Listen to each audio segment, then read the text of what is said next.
அமெரிக்காவோட அரசாங்கம் மறைச்சு வச்சுக்கிட்டு இருக்கக்கூடிய ஒரு மிகப்பெரிய ரகசியம் ஒன்று இருக்கு. சொன்னா நீங்க யாருமே நம்ப மாட்டீங்க. அது என்ன அப்படின்னா, இப்போ அமெரிக்கா ஒவ்வொரு 100 நாட்களுக்கும் 1 டிரில்லியன் அமெரிக்க டாலர் பணத்தை அச்சடிச்சு புழக்கத்துல விடுறாங்க. இந்த காரணங்கள்னால எதிர்வரும் நாட்கள்ல என்னென்ன பாதிப்புகள் வரப்போகுது, என்னென்ன ஆபத்துக்கள் வரப்போகுது அப்படின்னு நல்லா தெளிவா புரிஞ்சுக்கிட்ட நாடுகள் இப்போ அதாவது டொலரை தவிர்க்கிற வேலையை ஆரம்பிச்சிட்டாங்க. ஸ்ரீ காளிமாதா ஜோதிடம் பிரபல ஜோதிடர் பண்டித் மகாராஜா. தொழில், காதல், திருமணம், குழந்தை பாக்கியம் மற்றும் மந்திர சூனிய பிரச்சனைகளுக்கு நிரந்தர தீர்வு. உலகத்திலேயே அதிகமான கடன் சுமை கொண்ட நாடு எது அப்படிங்கிற ஒரு கேள்வியை உங்ககிட்ட கேட்டா உங்களுடைய பதில் எதுவா இருக்கும்? இப்போ நான் சொல்ல போற பதில் பல பேருக்கு தெரிஞ்சிருக்கலாம், ஆனா இன்னும் பல பேருக்கு இது அதிர்ச்சியை தரலாம். 2026 ஏப்ரல் மாத நிலவரப்படி கிட்டத்தட்ட 38.8 டிரில்லியன் அமெரிக்க டாலர் தேசிய கடனோட உலகத்திலேயே அதிகமான கடன் சுமை கொண்ட நாடா அமெரிக்கா மாறியிருக்கு. அமெரிக்காவோட பொருளாதாரத்துல தான், அதாவது அமெரிக்க டாலரோட இருப்புல தான் ஏனைய உலக நாடுகளோட இருப்பும் பொருளாதாரமும் தங்கியிருக்கு அப்படின்னு சொல்லுவாங்க. நாம செய்திகள்ல பாக்குற 36 டிரில்லியன் அமெரிக்க டாலர்கள் அப்படிங்கிறது வெறுமனே ஆரம்பம் தான். இது எல்லாத்தையுமே தாண்டி அமெரிக்காவோட அரசாங்கம் மறைச்சு வச்சுக்கிட்டு இருக்கக்கூடிய ஒரு மிகப்பெரிய ரகசியம் ஒன்று இருக்கு. சொன்னா நீங்க யாருமே நம்ப மாட்டீங்க. அது என்ன அப்படின்னா, அமெரிக்காவோட ஒட்டுமொத்த கடன் தொகை அப்படிங்கிறது 136 டிரில்லியன் அமெரிக்க டாலர்கள் அப்படின்னு இப்போ ஒரு தகவல் வெளியாகி இருக்கு. இந்த கடன் தொகை அமெரிக்காவோட மொத்த ஜிடிபியை விட 5 மடங்கு அதிகம் அப்படின்னு சொல்லப்படுது. இந்த காரணத்தை வச்சு அமெரிக்கா திவால் ஆகிடுச்சு அப்படின்னு ஃபோர்ச்சூன் இதழ் ஒரு செய்தியை வெளியிட்டிருக்கு. ஈரானுக்கு எதிராக அமெரிக்கா ஆரம்பிச்ச போர் நிலைமையும் இதுக்கு ஒரு காரணமா அமைஞ்சிருக்கா. இந்த போர்னால அமெரிக்கா மறுபடியும் பொருளாதார ரீதியா பள்ளத்துக்குள்ள தள்ளப்பட்டுக்கிட்டு இருக்கா. சமீபத்துல அமெரிக்காவோட கருவூலத்துறை வருடாந்திர நிதி அறிக்கையை வெளியிட்டாங்க. இதுல அதிகமானவங்க அவதானிக்காத ஒரு மிக முக்கியமான விஷயம் மறைஞ்சிருக்கு. அமெரிக்க அரசாங்கத்தோட மொத்த சொத்து 6.06 டிரில்லியன் அமெரிக்க டாலர்கள். ஆனா அமெரிக்க அரசாங்கத்தோட பொறுப்புகள் 47.78 டிரில்லியன் அமெரிக்க டாலர்கள். இதுல தான் முக்கியமான விஷயமே அடங்கி இருக்கு.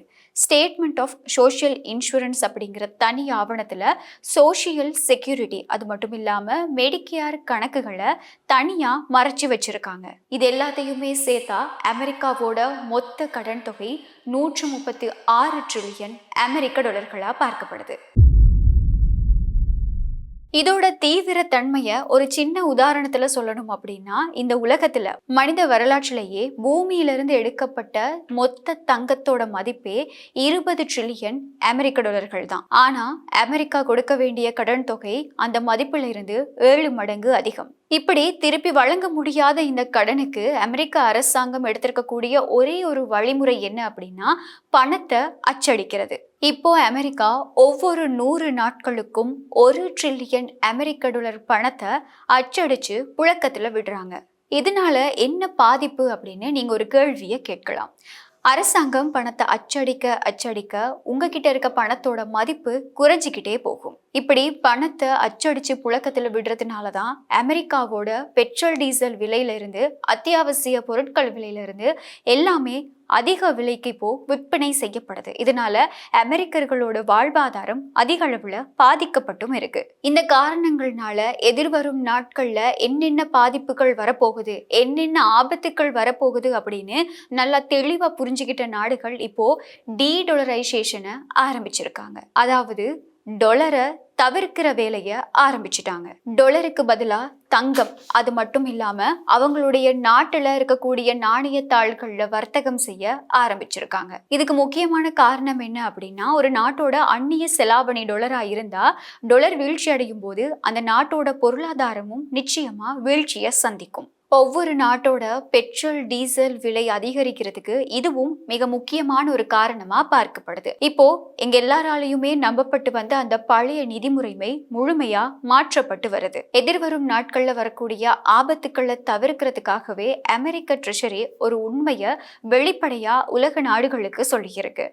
அமெரிக்காவுக்கும் ஈரானுக்கும் இடையில போர் பதட்டம் ஆரம்பிச்சதுக்கு அப்புறமா ஈரானோட பொருளாதாரத்தை முடக்கிறது தான் அமெரிக்க ஜனாதிபதி டொனால்ட் ட்ரம்போட ஒரு முக்கியமான நோக்கமா அமைஞ்சிருந்தது.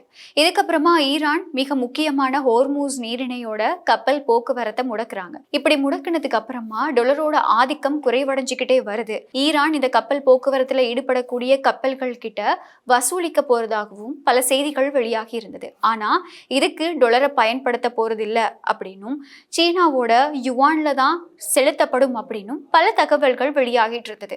இந்த செய்திகளே அமெரிக்க டாலரோட வீழ்ச்சியை பல இடங்கள்ல பதிவு செஞ்சிருந்தது. இப்படியான பின்னணியில தான் இப்போ அமெரிக்காவோட கடன் தொகை, டாலரோட வீழ்ச்சி, எதிர்வரும் நாட்கள்ல இந்த டாலர் மூலமா உலக நாடுகளுக்கு என்னென்ன அபாயம் இருக்கு அப்படிங்கிற பல தகவல்கள் இப்போ வெளிப்படுத்தப்பட்டு இருக்கு. இது ஒரு பக்கம் இருக்க, ஈரானுக்கு எதிராக அமெரிக்கா ஆரம்பிச்ச இந்த போர் மூலமா அமெரிக்காவுக்கு இருந்த இந்த கடன் இன்னும் அதிகரிக்க ஆரம்பிச்சிருக்கு.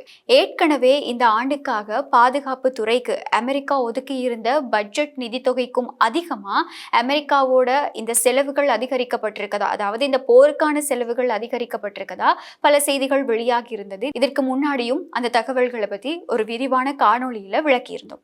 இப்படியான பட்சத்துல இப்போ அமெரிக்காவோட கடன் தொகை ஏற்கனவே இருந்ததை விட இன்னும் அதிகரிக்கப்பட்டிருக்கு. அப்போ ஈரானுக்கு எதிராக ஆரம்பிச்ச இந்த போர்ல ஈரானுக்கு அதிகமான பொருளாதார பாதிப்புகள் ஏற்பட்டிருக்கா, அமெரிக்காவுக்கு அதிகமான பொருளாதார பாதிப்புகள் ஏற்பட்டிருக்கா அப்படின்னு கேட்டா அமெரிக்கா இன்னும் பொருளாதார ரீதியா முடக்கப்பட்டுக்கிட்டு இருக்கா அப்படிங்கிற ஒரு கேள்வியும் எழுப்பப்படுது. ஒரு விதத்துல இந்த போர் பதட்டமும் உலகளாவிய ரீதியில இருக்கக்கூடிய இந்த பொருளாதார சிக்கல்களும் அமெரிக்காவோட இந்த நெருக்கடிக்கு ஒரு காரணமா பார்க்கப்படுது. உலகத்திலேயே ஒரு வல்லரசு நாடா பார்க்கப்படக்கூடிய அமெரிக்காவோட இந்த வீழ்ச்சியை நீங்க எப்படி பாக்குறீங்க?